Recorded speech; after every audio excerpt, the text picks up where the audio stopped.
History remembers Rome as the ultimate builder of empires, the power that forged Europe, law, and the Mediterranean world in its image.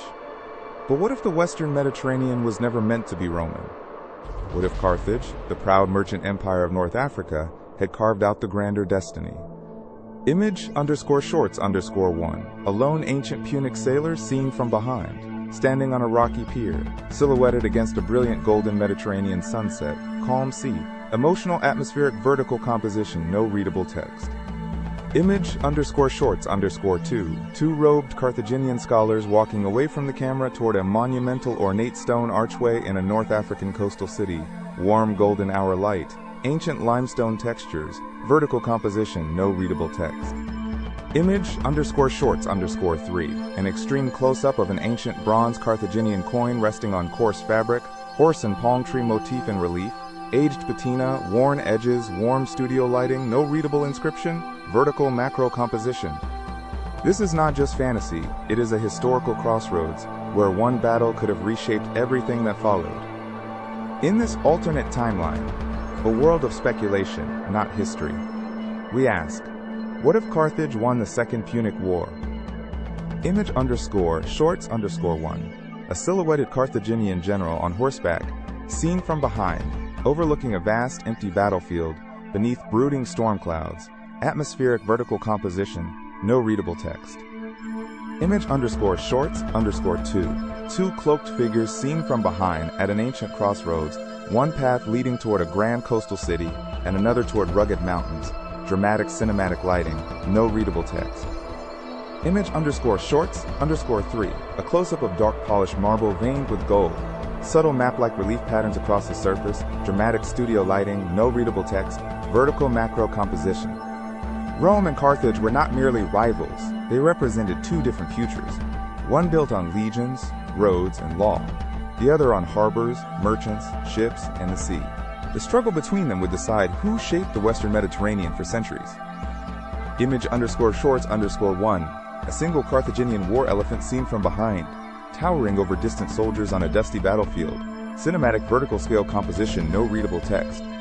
Image_shorts_2, two cloaked Carthaginian strategists seen from behind, standing before a large ornate map table, showing symbolic naval routes without readable labels, candlelit command room, vertical composition. Image_shorts_3, a close-up of a worn leather scroll, unrolled slightly on a dark wooden table, faded abstract markings that resemble ancient strategy diagrams but contain no readable text, warm candlelight, vertical macro composition.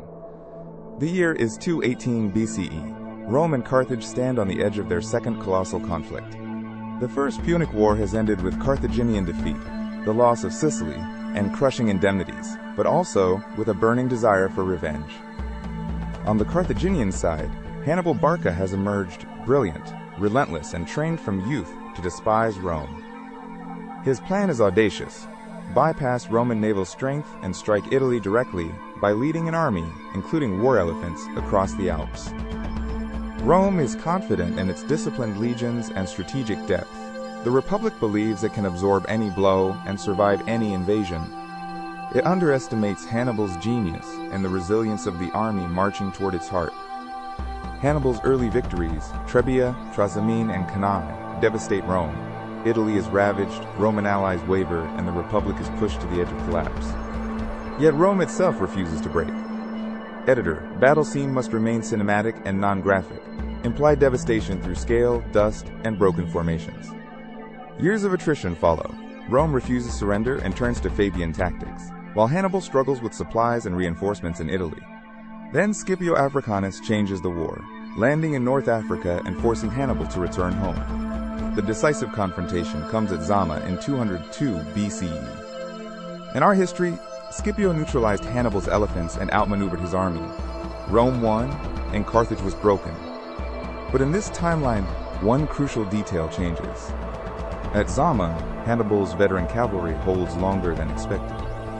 Numidian allies remain loyal to Carthage, preventing Scipio's cavalry from regrouping and striking the Punic flanks. What should have become a Roman encirclement becomes a Roman trap. That slight alteration cascades into disaster.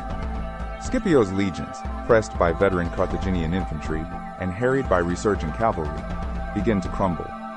Zama, remembered in our world as Rome's salvation, becomes its most crushing defeat. With Scipio defeated and much of his army destroyed, Rome's last hope for a quick victory evaporates. News of Zama sends shockwaves through the Republic. Allies in Italy begin asking a dangerous question. If Rome cannot protect itself, why remain loyal? Hannibal returns to Carthage not as a desperate defender, but as the savior of the Punic world. The treaty imposed on Rome is harsh. Sicily, Sardinia, and Corsica return to Carthaginian control. Rome pays crippling indemnities and its navy is dismantled. The treaty does not merely end the war, it rewrites the balance of power. Carthage dominates the western Mediterranean, controls the great islands, and turns the Tyrrhenian Sea into a Punic lake. Rome survives, but it is humbled and weakened. Its prestige is shattered, its navy restricted, and its allies restless. Across Italy, communities that once submitted to Roman authority begin asserting independence. Carthage enters a golden age. With trade unchallenged and resources flowing from Iberia, Sicily, and North Africa, its harbors swell with wealth. A new era dawns, one defined not by Roman roads, but by Punic ships. Over the next few decades, Rome becomes a regional power confined largely to central Italy. Its dream of universal dominion fades into memory. The Italian peninsula becomes politically fragmented, shaped by rivalry, local ambition, and fear of Carthage. Carthage, under Hannibal and his successors, invests in infrastructure, agriculture, shipbuilding, and learning. Its cities become centers of engineering and exchange, blending Punic, Berber, Iberian, Greek, and Egyptian influences. With naval superiority assured, Carthaginian fleets sail farther than before. Beyond the Pillars of Hercules, they establish new trading posts along the Atlantic coast of Africa, seeking gold, ivory, timber, and knowledge of distant shores. Instead of Roman legions marching across Europe, Carthaginian merchants, diplomats, and financiers reshape the Mediterranean. Greek cities in Magna Graecia, and even mainland Greece, are drawn into Carthage's economic orbit. But a dominant Carthage faces new burdens. Its trade network grows vast, its client states multiply, and distant territories require constant attention. The Carthaginian Senate, once focused on commerce, must now learn the language of empire. In Italy, fragmentation creates instability. Without Rome to unify the peninsula, city-states compete, form alliances, and betray them. Some seek Carthaginian protection. Others resist Punic influence and cling to independence. A crisis erupts when a coalition of Gaulish tribes pushes south, threatening Etruscan cities allied with Carthage. The question is no longer whether Carthage can trade. The question is whether it can defend an empire beyond the sea. Hannibal, now an elder statesman, advises swift intervention. Carthaginian heavy infantry, mercenaries, cavalry, and allied forces march into northern Italy.